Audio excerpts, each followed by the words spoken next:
ناظرین، یہ کتاب جس کا ٹائٹل ہے قصص الانبیاء، ناظرین اس کتاب کے رائٹر ہیں حضرت مولانا عبد المنان صاحب۔ ناظرین آج دوسری قسط ہے اور وی لاگ نمبر ہے 348، پیج ہے 366، اور حضرت صلی اللہ علیہ وسلم کا اپنے ماموں کے گھر میں جانا، یعنی اپنی والدہ کے ساتھ حضور اکرم کا اپنے ماموں کے گھر میں جانا، اور راستے میں حضرت آمنہ یعنی والدہ کا فوت ہو جانا، اور راستے میں عبد المطلب کا بھی فوت ہو جانا، اور ہمراہ جانا حضور اکرم کا ابو طالب کے ساتھ شام کے سفر میں، تجارت کو، اور ملاقات ہونی راستے میں ایک راہب سے۔ اس کا ایک قصہ بیان کیا جا چکا ہے، یہ دوسرا حصہ ہے، وہ ہم آپ کے سامنے رکھنے جا رہے ہیں۔ زباں پر مومنوں کے جب بھی ذکر تاجدار آئے، تو اس کے بعد لازم ہے کہ ذکر چار یار آئے۔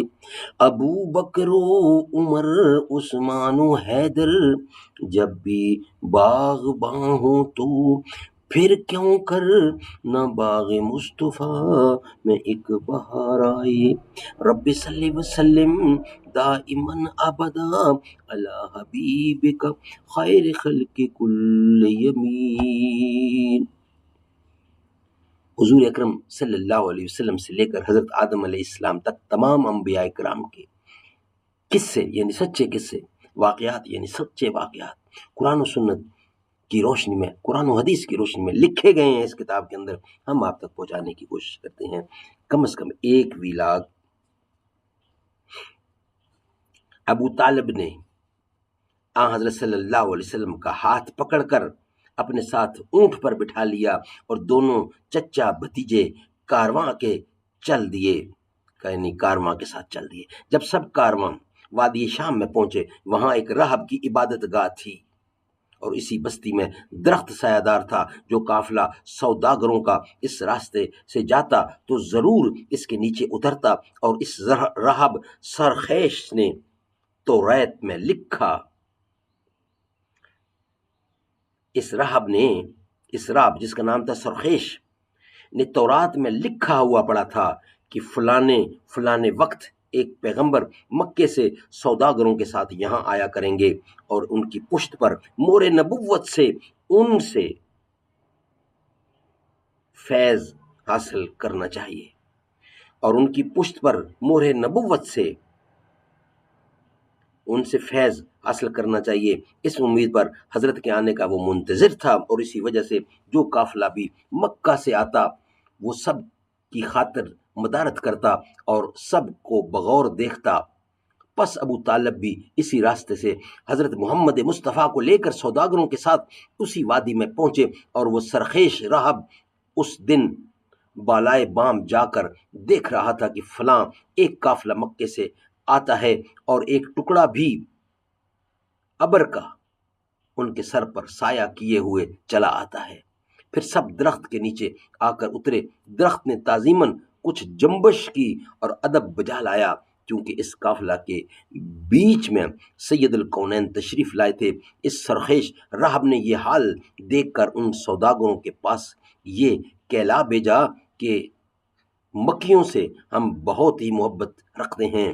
جو سوداگر مکہ سے یہاں آ کر اترتے ہیں ہم ان کی خاطر کرتے ہیں، اور ہم نے سب کی دعوت کی ہے، تو تم بھی ہمارے مکان پر آؤ۔ یہ سن کر ابو طالب نے اس کی دعوت قبول کر لی، اور رسول خدا کو ایک نوکر کے ساتھ اسباب کے پاس چھوڑ کر اس درخت کے نیچے بٹھا کر سب کے سب راہب کے گھر چلے گئے، اور راہب نے اپنی عبادت گاہ سے نکل کر سب کو دیکھا، اور پھر اپنے معبد خانے کے اوپر دیکھنے لگا، اور کوئی باقی تو نہیں رہا، اور پھر دیکھا کہ جو ٹکڑا ابر کا جہاں تھا وہی موجود ہے۔ پھر اس نے سب سے کہا کہ ابھی تمہارے قافلے کے 2 آدمی باقی ہیں جو درخت کے نیچے چھوڑ کر آئے ہو۔ وہ بولے ہاں، لوگ ان کو اپنے اسباب کے پاس چھوڑ کر آئے ہیں، اور ان میں ایک تو تمہارا نوکر ہے، اور ایک ہمارا لڑکا ہے۔ پھر راہ بولا ان دونوں کو بھی جا کر ہمارے یہاں لے آؤ۔ ایک مرتبہ پھر راہب نے یہ حال دیکھ کر کہا، واللہ یہ ابر کا سایہ سوائے پیغمبروں کے اور کسی پر نہیں ہوتا۔ یہ کہہ کر رسول خدا کو اپنی جگہ لے جا کر بہت ہی تعظیم و تکریم کے ساتھ تکریم کی اور طعام و تحاف سب کے لیے حاضر کیے۔ جب سب نے کھانا کھانے سے فراغت کی تب راہب نے سب سے کہا کہ یہ لڑکا کس کا ہے؟ سب نے ابو طالب کی طرف اشارہ کیا۔ راہب نے کہا، مجھ کو معلوم ہوتا ہے کہ یہ لڑکا یتیم ہے، ماں باپ اس کے مر گئے ہیں۔ یہ سن کر ابو طالب بولے، یہ بات بالکل سچ کہی ہے، حقیقت یہی ہے، اور یہ میرا بھتیجا ہے اور میری گود میں پرورش پا رہا ہے۔ پھر راہب نے ابو طالب سے کہا کہ دیکھو، میں تم کو خوشخبری دیتا ہوں کہ یہ لڑکا نبی آخر الزماں ہوگا، اور اس کی 2 مونڈوں کے درمیان میں مہر نبوت ہوگی، اور میں تم سے کہتا ہوں کہ تم اس کی حفاظت اچھی طرح سے کرنا، اور روم اور شام کی طرف اس کو مت لے جانا، کیونکہ وہاں ان کے دشمن بہت ہیں، کیونکہ یہودی ان کو مار ڈالنے کو ہر وقت مستعد ہیں۔ ناظرین، یہ ولاگ ہم یہاں روکتے ہیں، مکمل کرتے ہیں۔ انشاءاللہ اس کا بقیہ حصہ ہم آپ کے سامنے رکھیں گے، مگر نیکسٹ ولاگ کی صورت میں یہ بقیہ حصہ انشاءاللہ نیکسٹ ولاگ کی صورت میں ہم آپ کے سامنے رکھیں گے۔ یہ ولاگ ہمارا یہاں ہی مکمل ہوتا ہے۔ الگ صورت الگ سیرت،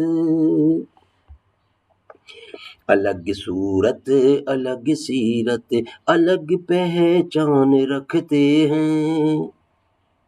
نبی کے جو ہیں دیوانے وہ اونچی شان رکھتے ہیں۔ الگ صورت الگ سیرت، الگ پہچان رکھتے ہیں۔